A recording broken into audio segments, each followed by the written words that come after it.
Libra.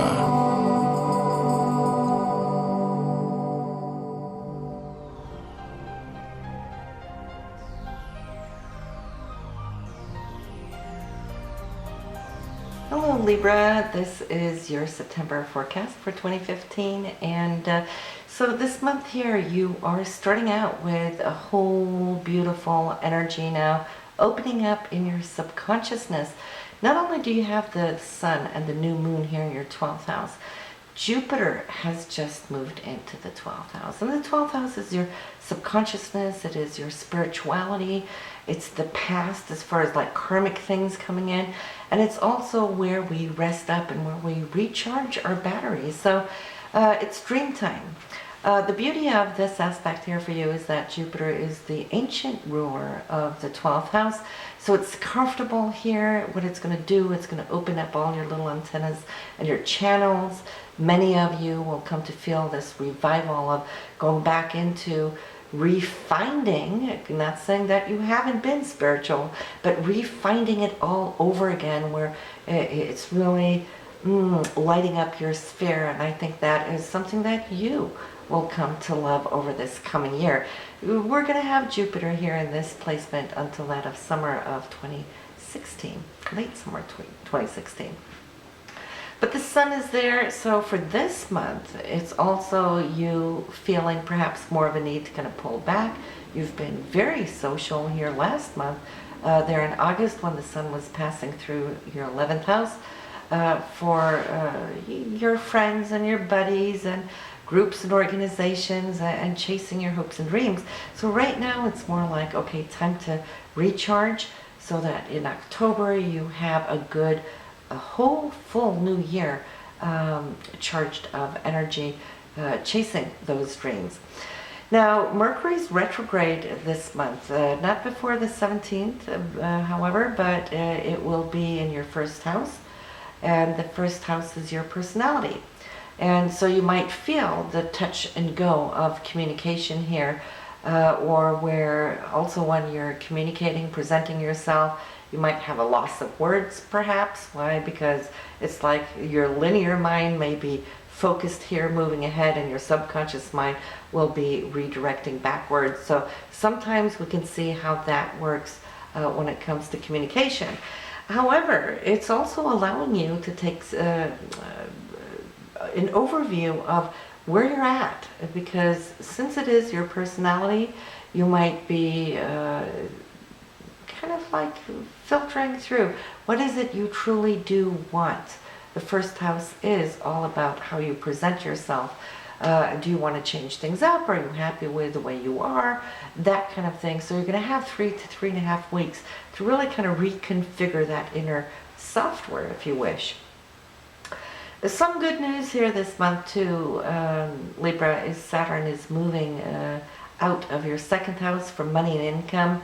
Some of you might have felt a little of those restraints. If you think about Saturn having rings, right? You might have felt a little restricted financially over the last 3 years while it was cruising through this area of your chart. Now it's going to be gone. You did get a little feel for it late 2014, coming into the first couple of months of 2015. Then it retrograded, went back in there to kind of wrap things up. So yes, there might have been like a hope, a spark, something on the horizon, but now you're there, and this is taking place on September 17th. To be in your third house of communication over the next 2.5 to 3 years.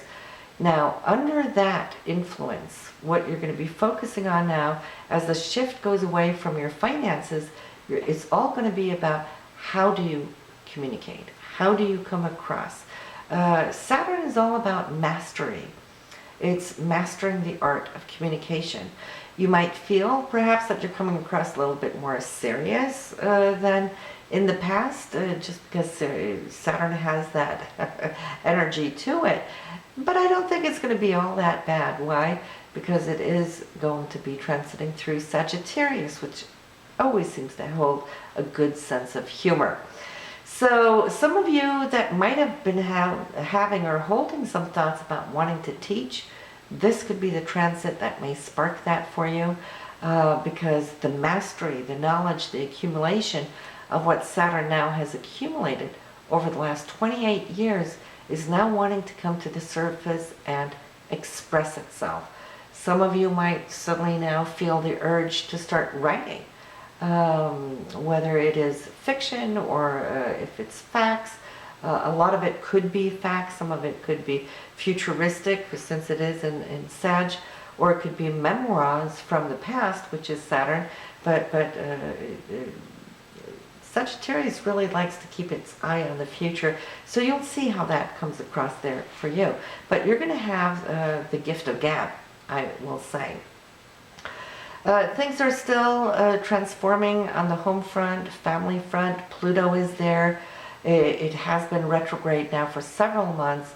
We'll come to see that Pluto now is going to go direct again. So it will start picking up speed, moving forward. Not though before the end of the month, which will be on the 27th. But some of you will feel that shift, right? Because Pluto really works on our internal cores and very much so on the subconscious level. But it is dynamite still, so don't be fooled. So it's from the ground up, from the inside out. That is what Pluto is transforming. And you might see, too, that family members might be going through certain Plutonian changes and shifts, so it doesn't have to be you personally, but it could be the family there at large. We have also Venus that has been retrograde here throughout all of August, will start moving it direct again on the 6th or 7th. It depends on which time zone you live in. Venus currently is in the 11th house for social activities, so you might be spending a whole lot of time with your friends on the August side, but also into here September. And it starts off beautifully here September 1st with a conjunction to Mars, so you're going to feel very spunky and outgoing and wanting to share. It's in the fun sign of Leo, both Venus and Mars, so you might really feel how the heart chakra is working here on optimum.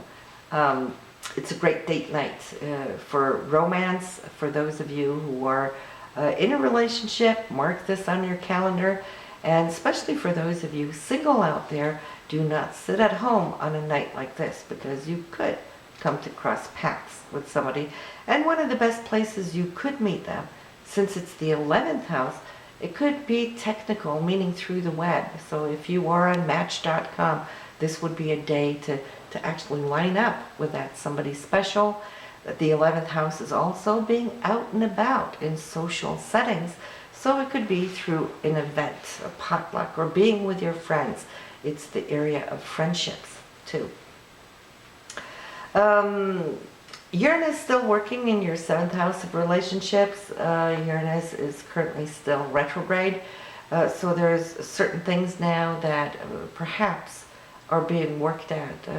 I won't just say subconsciously, even though Uranus works primarily on the upper chakras and in our subconsciousness, but it flares up when we have directions to it, when transits come around.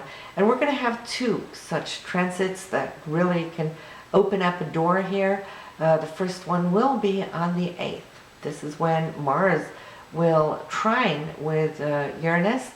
Mars coming from the 11th house of your hopes and dreams, the circle of friendships or groups and organizations. Uranus here with your partner in the 7th house. Well, maybe the 2 of you might want to surprise each other, or maybe you'll surprise your partner, or vice versa. So this could be going to an event that might just really come off perfectly for you. The second one will be when Venus meets up with Uranus a little bit later in the month on the 22nd. And Venus is, of course, love and romance. And since it's the 7th house Uranus, we can easily see where that may go. So another second surprise coming from your loved one, or for those of you single, these 2 dates, both the 8th and the 22nd, are excellent dates.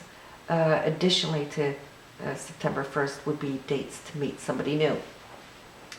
On the 9th, though, we do have a situation I'd like to take a little time to explain. Mercury is going to square up on Pluto, and squares, oppositions, we say, okay, this is a time for challenges. But challenges needn't always be negative. Now, for you, Mercury will be in the 1st house. Your Pluto's in the 4th house. So it's between you and a family member, or something dealing with real estate, which also the 4th house represents. Now, Pluto is here challenging this Mercury because Pluto does what it always wants to do. It wants to transform things, to improve things. So we can look at it that it wants to improve to the better. But it's being square here, so Mercury's not too happy. There might be a situation that may feel uncomfortable. It might be something that you've been holding here close to heart for a while, especially while Mercury was going through the 12th house, but it's now out in your 1st house. It's out in the open. So it wants to speak, it wants to be heard. And even if you don't find a resolution, on the 9th, you're going to have a second chance. Since Mercury will be retrograding there on the 17th, it's going to move back towards this 1 degree. So that will be on the 24th, and add the 25th to it, but this is when it's highlighting. And again, between you and a family member, or an issue with real estate. Now, if you're buying or selling at this time, there could be delays or other issues with this, since Mercury is retrograde, right? Want to think about that.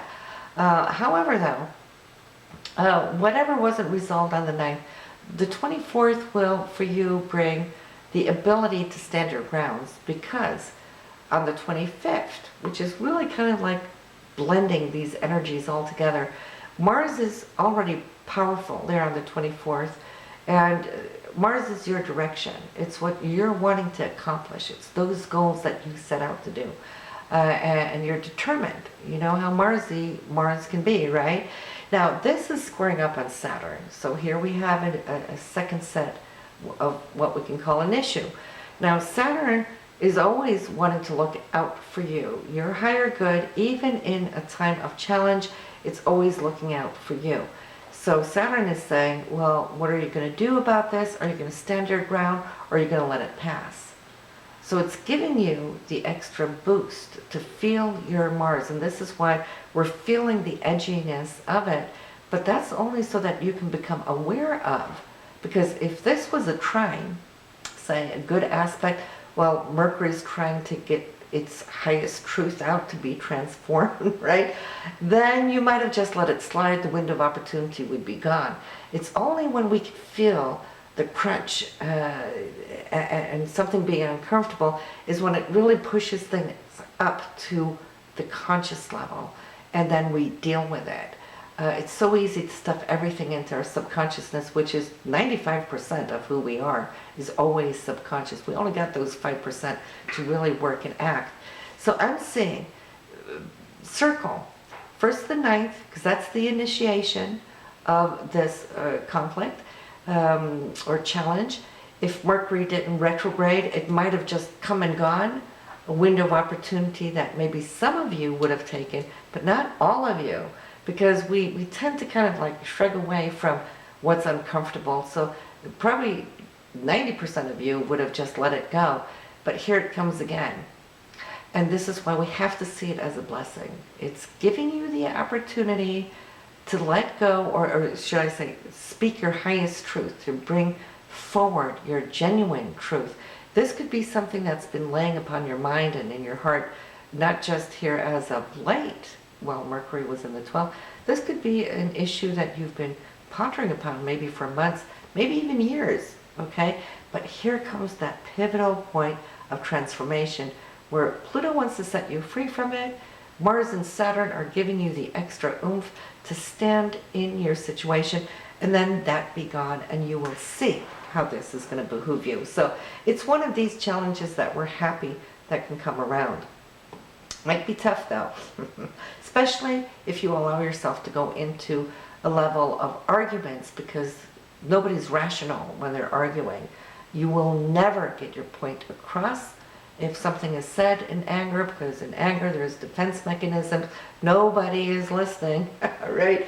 So you want to do it while things are calm so it could be heard, noted, and taken into consideration. So this new moon we have this month is going to be in your 12th house. This will be on the 13th. Connects to your inner self, your spiritual self, in the sign here of Virgo. So it's illuminating this time off that you have for yourself. The 12th house is always when we pull back to renew, recharge your energies. So your intention for this month should be, I need to make more room just for this private space, because yes, we get busy and we don't always listen to the time that we need to pull back and recharge. So that should be your intention. It's time to be creative too. The 12th house loves listening to all those creative thoughts that you hold deep down in spirit. Full moon is going to be towards the end of the month. This is on the 27th, 4 degrees in Aries, and that will light up here your relationship chart, Libra. So expect that to be a really nice day. Also because this full moon is going to, within the first 24 hours, still considered full, it's going to pass over Uranus, which might just bring some unexpected surprise for your partner, or maybe you will surprise your partner. So as we can see, this is what September holds for you. Next month is your birthday. If you haven't subscribed, be sure to do so now so that you can get your birthday reading next month. And I will see you in October. And I just want to also say thank you also for listening to the Horoscopes. They do bring in additional information for what you can expect now in this month of September. See you next month. Bye now.